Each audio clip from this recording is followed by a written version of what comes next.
Today, on the front line.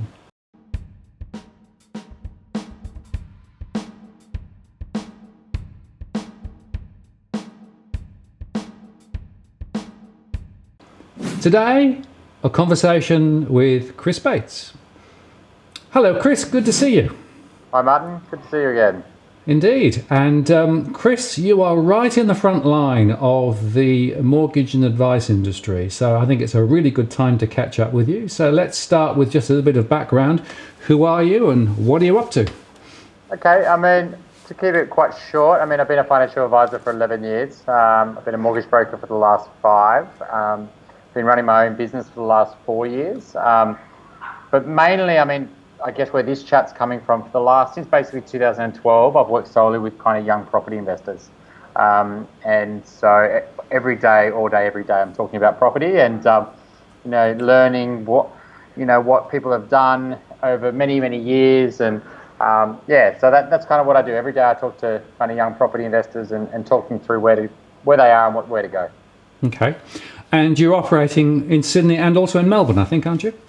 Yeah, so I've lived in Melbourne for 3 of the last 7 years, and Sydney for 4 of them. So I know both those markets pretty well. Okay. So what are you seeing?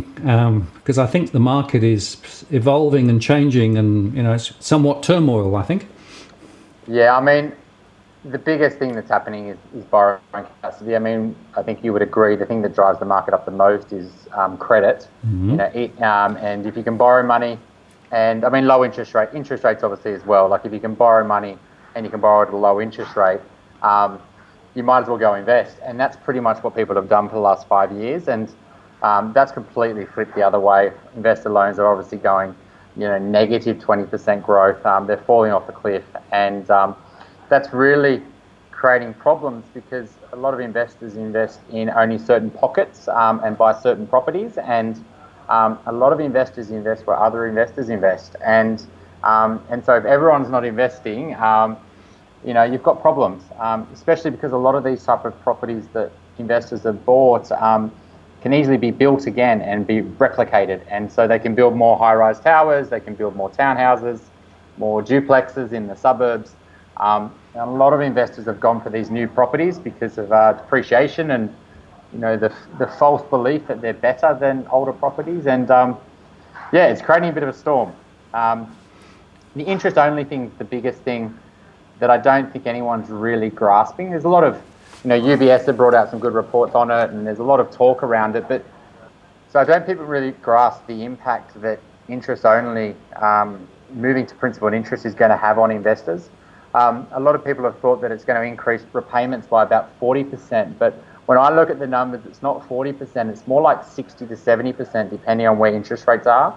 And for homeowners, a lot of homeowners will knuckle down, they'll do whatever they can, they'll get second jobs, they'll make it work because, it's their home. But if they have over leverage, they're going to be in a position where they might have to sell, and that will be quite tough. But a lot of homeowners will probably make it work. For investors, they cannot afford it. They cannot afford to go principal and interest.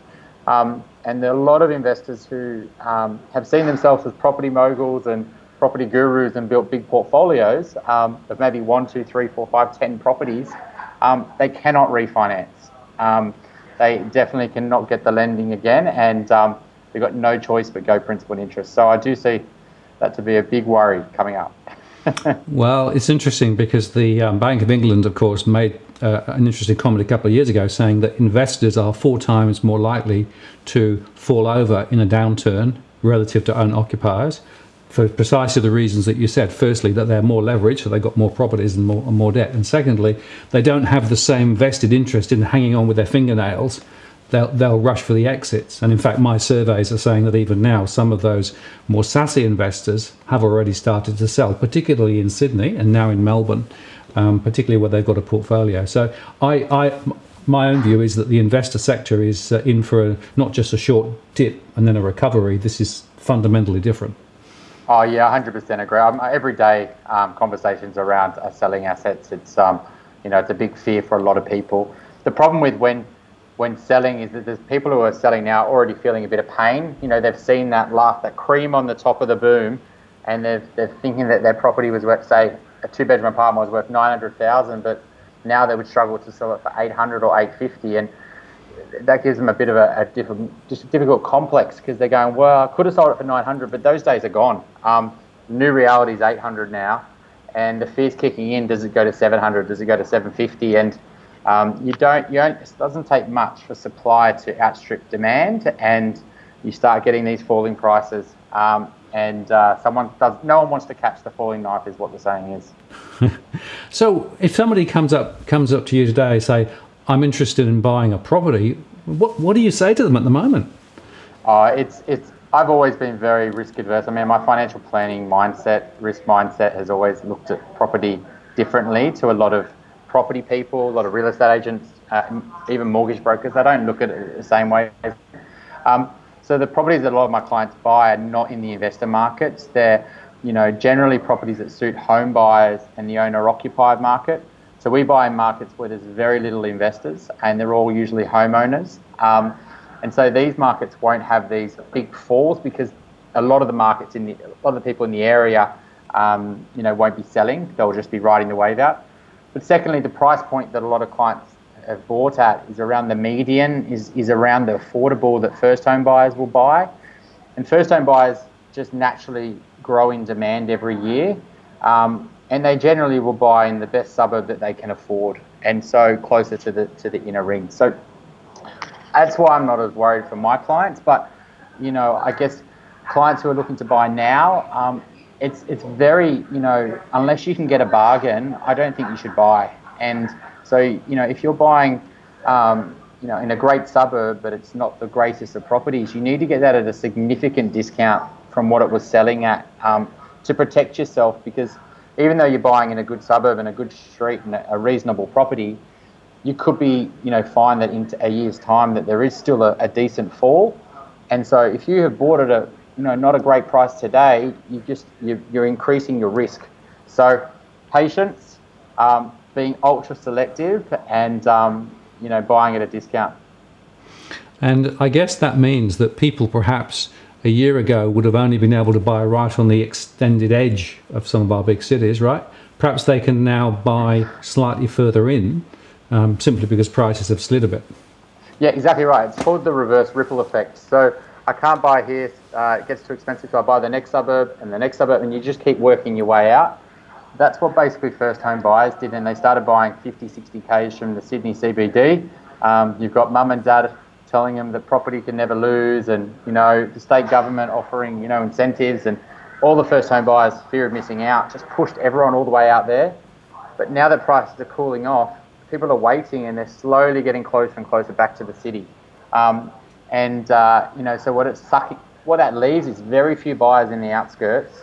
And the problem within the outskirts, if there's any type of shock to the economy, and at any point in time the economy can have a shot, whether it's a credit crisis or a trade war or whatever it is, if that leads to any type of unemployment, it will always hit the outer suburbs first, because they're generally the people who, I guess, who haven't got enough ahead of the mortgage, and unemployment usually hits there harder. So, it is the first home buyers I'm the most worried about, who have gone and bought house and land packages, and first time investors who have gone and bought kind of newer apartments. So Westpac put their rates up yesterday for existing variable borrowers, whether they're investors or owner-occupiers. So what was your reaction to that? It was always going to happen. I mean, pretty much every lender did it besides the big four. And a lot of these cases, it's not so much Westpac. It could have been ANZ or CBA or, etc. Westpac's just the one who's going to take the shot first, and I do believe they're all going to follow, like they always do. It's almost like a price fixing, really, when you look at the rates. And I mean, I guess I was surprised though, and this is the interesting point, of the size of it. I didn't think it'd be 14 basis points. I was thinking, maybe 5 to 10, but that's a lot. And what it also shows is that if the RBA rate does go from 1.5, and they do what they did in the UK, Martin, when they dropped rates to 0.5%. I was working in the UK when they did that. Even if they do that, they won't drop their standard variable rate too much. Their overseas funding is too much of where they get their money, and all over the world that's going up. So there's only so much leverage there. So Rates can't, even if the RBA wanted to pull that lever, they can't go too much further lower. Well, they've only got a little amount of downside from where they are. Yeah. And the expectation is that there are probably 2 more Fed rate hikes later this year. The international sort of funding is looking as though it's going to continue to rise. And on average, 30% of the bank's loan book is funded overseas. So my calculation is that the Westpac 14 basis points will translate into about a 6 basis point impact on their net interest margin positively, right? So it just about covers the historic losses that they've made on their net interest margin. It's interesting that 2 basis points of that relates to the switch away from interest only to principal and interest loans. Yeah. Because Westpac has now about 37% of its portfolio in investors, but a lot of that is actually interest only loans. And as people switch, effectively the margin gets squeezed. So not only have they got the international funding challenge, but they've also got this other challenge of the switch from interest only to principal and interest as well. So it's looking to me as though the rates out of cycle will continue to rise, irrespective of what the Reserve Bank does. In fact, the Reserve Bank may be forced to cut a little bit to try and ease the pain, but they haven't got much downside. So it's looking pretty dodgy in my mind. Yeah, and at this point, the government doesn't really want to go any lower because they want to have that little bit of power in case something happens, and if something does happen in the world, that they can drop rates to 0.5%. But the hardest thing is when you drop rates, it's so hard to increase them, and that's why the UK rates were 0 basically for 10 years, and the same in the US. So they're all trying to get it off this 0 base, but it's very difficult. So it does matter a lot because even this small increase, it does change mindset and that's where I think that it's going to hit people now. They're going to say, oh, that's a big increase. Maybe I shouldn't invest. Rates are going to go up. And that just creates more pessimistic, it creates less investors. And so that's why, it's all the headwinds for the investor market at the moment. So if you put your thinking cap on or rub your crystal ball and you look forward, let's say the next 12 months, what do you think the property market's going to look like? I'm not going to hold you to it, but I'm just interested in your view. I mean, I am quite pessimistic on just generally. I think that all the headwinds or the tailwinds, that pushed the property market up over the last 5 years, none of them exist today. Interest rates were, go to all-time lows, relaxed lending policy, servicing, lower base to invest, drop of interest rates, fixed rates. There's lots of things that were pushing up the property market. None of them are really existing, and I do worry for a lot of people out there, especially in the investor segments, which I've said quite a few times. I do think the markets, though, that are suiting kind of that double income first home buyer, they will at around a price point that's affordable to them, that are higher incomes. Where there's scarcity as well, like in those inner rings of the capital cities, I do think they'll stay very competitive, and I do see that they will probably stay quite strong. But the top end of the market is quite getting hit because people haven't got, they can't get the borrowing. Even if you've got $2 million of cash and you want to borrow $2 million, your servicing just isn't there. So I do see that they will struggle a bit as well. The outer suburbs, especially when supply starts to hit, you are going to probably see some fire sales. So it sounds to me as though, we shouldn't be looking at average home prices because effectively that tells you absolutely nothing. You need to actually go sector by sector, postcode by postcode, property type by property type. Yeah, I mean, the property market's just a bit nonsense, really. It doesn't really, it's hard to, what that doesn't really matter. There's 10 million properties in Australia and you buy one property. So what really matters is what happens to your one property. And that can be very different, within units versus houses, or new units versus old units, or 3-bedroom houses versus 4-bedroom houses. Even in that same suburb, they can all, perform very differently.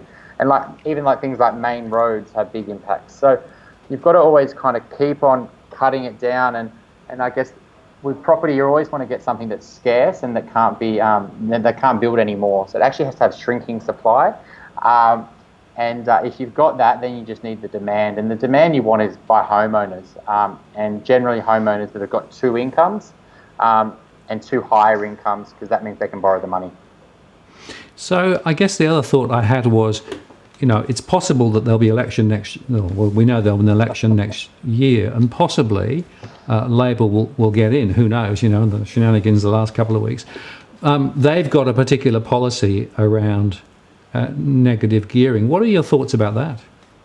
Well, when they first talked about bringing this in, the market was booming and it was going crazy, and they were looking to win votes from first-home buyers, and housing affordability was stretching people. A lot of people were upset because A, they weren't part of it, and B, they were getting left behind. And so the policy originally came out for that. What's happened now is that we're starting to see prices fall, and they're starting to really start to fall off a cliff. And so there's not that need anymore. But from what I understand is they're going full steam ahead. And if they, I do think this will probably be the straw that breaks the camel's back a little bit, because if you cannot get negative gearing, and they've already attacked investor loans, how much people can borrow, they've attacked depreciation, you can't go on holidays and claim that every little small thing that investors were getting. If people can't get negative gearing, people won't invest. And, and what you'll see is there'll still be $3 million investment properties out there, but there'll be very few new buyers.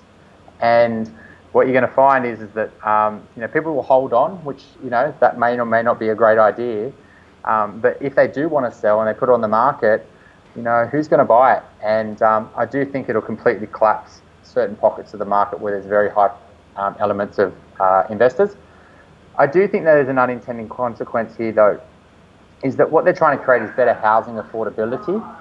And if you can't invest, what you'll actually do is you'll use that borrowing capacity and that you're using for investments, and you'll actually use that into homes, and you'll end up just buying yourself a better home. And what that will do is it'll create more demand for homes, which is the one thing they're trying to do, is create more affordable for housing, but the housing is actually just going to probably go up in the areas that people want to live. So I don't think they've thought that through at all. And the biggest thing that they want to do is just for new property. New property, without doubt, is the most risky asset you can buy. You're getting very little land, and you're getting a brand new building that depreciates very, very fast. And you've also got if it's new, it means they could probably build more of them because it's brand new. So you've got a huge supply risk, and generally they're bought by investors. And so what you're going to do is you're going to funnel people in to prop up a construction industry, and uninformed investors will buy them because they get the negative gearing benefits. But the problem is, when you want to sell that, it's no longer new, and now it's second hand. And so you're just like buying a car, it's new, and you can get $100,000. As soon as you drive it out of the showroom, it's worth $70,000 or $80,000, and you're going to see that second tier. And so why would you buy something new if you can't sell it, or you have to sell it to the secondary market? So there's lots of flaws in the policy, I do think that it's not a good idea, and I don't think that I don't think the state government wants it with stamp duty. I don't think many people really want it, and so we'll see how it goes. Sounds as though next year is going to be an interesting year from all sorts of perspectives, eh? Yeah, I mean, Labor were never really going to win, I don't think, but now they're pretty much a sure bet from all accounts, and so I didn't think it would happen, but I am very pessimistic regarding it at the moment.